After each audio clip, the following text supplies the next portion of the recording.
All right, guys, welcome back into another NBA DFS video. My name is Polzin with 9to5 Sports. Going to be breaking down this 5-game slate on Tuesday. It is a very interesting one. On FanDuel, there's a couple of value plays that are really standing out. On DraftKings, the price is pretty good. So for the core plays today, it's more or less going to be players that are going to be strong plays. They're not exactly lock and loads. Like, I'm not going to fault you guys if you don't want to be on them, but they should be players that are going to be strong plays for you tonight. There is one player that I feel pretty confidently about that I'll touch on in this video as well. So if you guys enjoy this coverage, make sure to give a like and subscribe. Trying to get to 5,000 subscribers before the new year. We're right on track-ish to hit that, but the only way we can do that is if you guys are subscribing. So please, I would appreciate that. All right, without further ado, let's get into the picks for today. So just looking at it right now, guys, I want to point out the Memphis side of it. So with Desmond Bane expected to be out, Dylan Brooks and John Concher on FanDuel are going to be players that you are looking at. They are both a little bit too cheap on that site. On DraftKings, they're kind of priced correctly, okay?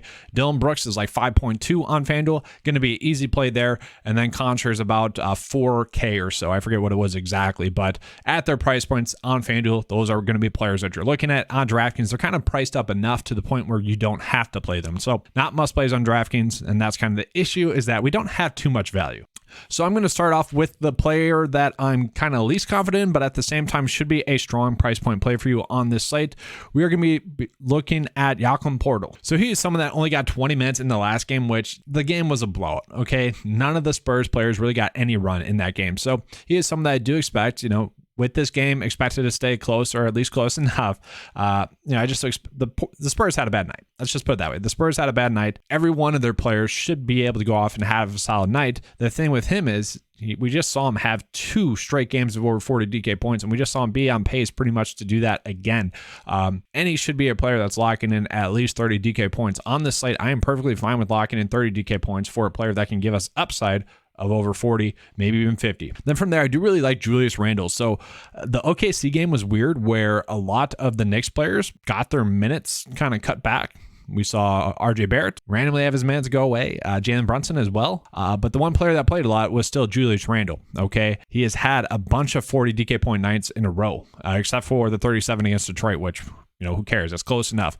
Yes, at 8.1, we need 40 DK points, but I'll still take a floor of 37 DK points. This is not a matchup that you're worried about. This is the game that has the highest over and under as well. So that would suggest that those rebounds and points should still be there for Julius Randle. 8.1 is a strong price point. I guess it could be 8.5.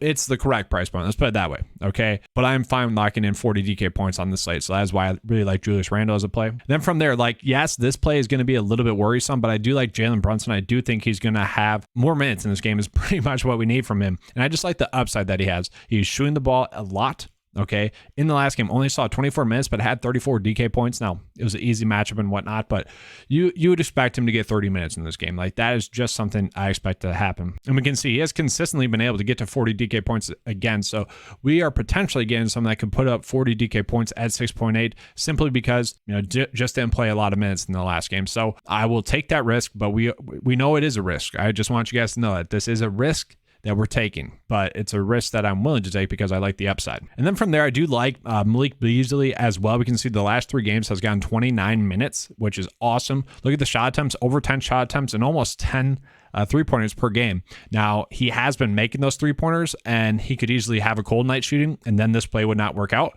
But let's just say he keeps up with this consistent production. Then getting 30 DK points at 4.2 is certainly within the realm of possibilities, and he would be a strong price point play. He'd be the player that I'd want to go out of my way to play value price point wise thus far. And then the one player that I feel really good about on this slate is going to be Seth Curry. I expect those minutes to continue to be there for him, around 25 minutes in this one. And if he does, we know he's going to be shooting the ball a decent amount, around 10 shot attempts. He should have no struggle to hit value tonight on the slate, and we have seen him go for 30 DK points the last 2 games. Now, he was efficient shooting the basketball in those games. If he just gets to about the average, I think we would expect around 26 or so DK points, which at this current price point would still be enough. So he's a player that I'm certainly going out of my way to play tonight. And then from there, just be figuring out like where you want to go. I think Johnson's going to be a fine bounce back option on the slate. I think the Spurs in general are going to be fine bounce back plays on the slate. So if you just want to go with them, I'm good with that. Do you want to call out Trey Jones? He was someone that was ruled out in last night's game, and he was someone that was expected to be kind of chalky. Maybe some people just kind of forget about that just because he was ruled out. If he is inactive, then you are looking at Josh Richardson. If he's active, you're looking at Trey Jones. So for now, I'm going to expect Trey Jones to be active. So thus I'll be playing him. And then, yes, we are hoping that the minutes will be there for RJ Barrett. If they are, then he should be a strong price point play at 6.4. Now we have a strong kind of build to start off our day with. So obviously we'll make the pivots as the day goes on, but I do think this is going to be a strong starting point build for you guys on this slate.